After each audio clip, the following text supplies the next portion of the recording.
Oi oi, balik lagi sama aku Uti di cerita Dipaksa Menikah. Kali ini cerita Intan dan Riko udah masuk bab ke-89 nih. Mau tahu lanjutan ceritanya nggak? Yuk dengerin bareng-bareng.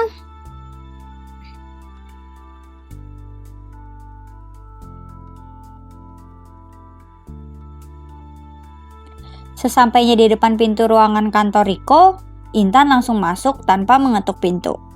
Intan mengira Riko masih meeting dengan kliennya.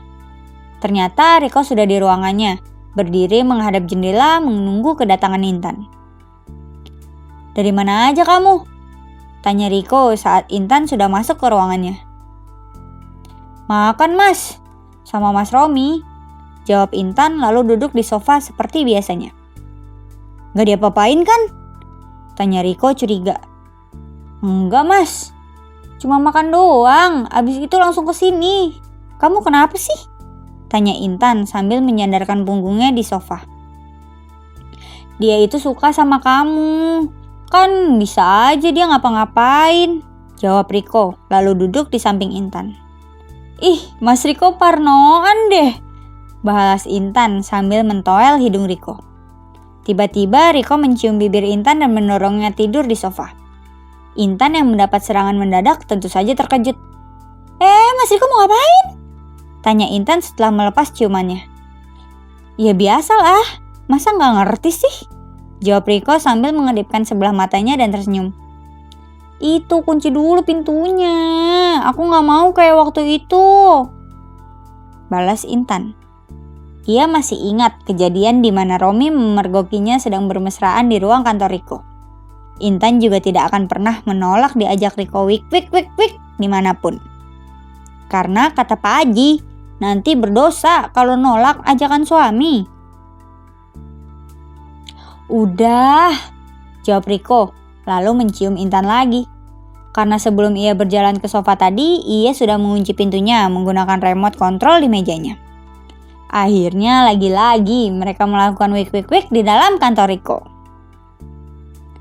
Keesokan harinya setelah Riko pergi bekerja, Intan mengendarai motornya pulang ke rumah orang tuanya. Sudah 2 minggu Intan belum bertemu ibunya. Ia merasa sangat rindu, sehingga ia ingin pulang menemui ibunya. "Assalamualaikum Bu," ucap Intan sambil mencium punggung tangan ibunya ketika sudah sampai di rumahnya. "Waalaikumsalam.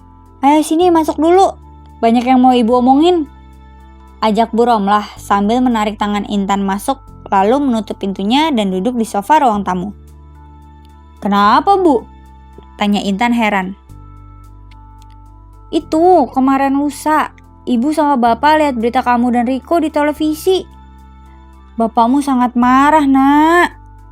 Untungnya Riko segera nelpon dan jelasin semuanya.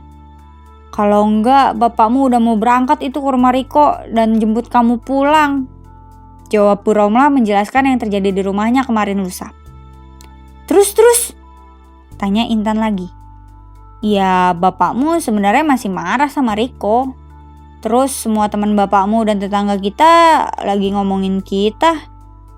Mereka bilang bisa-bisanya anak Pak Ramli jadi wanita simpanan. Bapakmu tuh malu Tan. Untungnya kemarin Riko udah jelasin semuanya sama publik.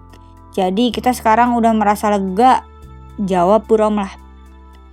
"Alhamdulillah, syukurlah kalau gitu Bu. Oh iya Bu, pohon mangga yang di belakang rumah berbuah kan? Intan pengen makan rujak mangga muda sama ibu kayak dulu," ujar Intan pada Bu Romlah. "Ada kok Tan. Kamu gak ngidam kan? Apa jangan-jangan kamu hamil?" tanya Bu Romlah. "Hah? Enggak kok Bu." "Intan kangen sama ibu," jawab Intan lalu memeluk ibunya. "Ya udah bentar, ibu bikinin bumbunya di belakang dulu ya. Udah kamu istirahat aja di kamar," ujar Bu Romlah lalu beranjak pergi ke dapur. Intan pun pergi ke kamarnya merebahkan punggungnya sambil mengingat-ingat kapan waktu haidnya datang lagi. Harusnya sih minggu-minggu ini.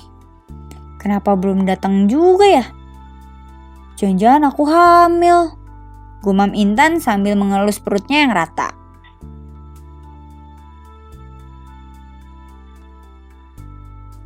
Cerita Intan dan Riko sampai sini dulu, oke? Makasih loh udah setia ngikutin cerita Dipaksa Menikah. Sampai jumpa di bab berikutnya ya. Dadah!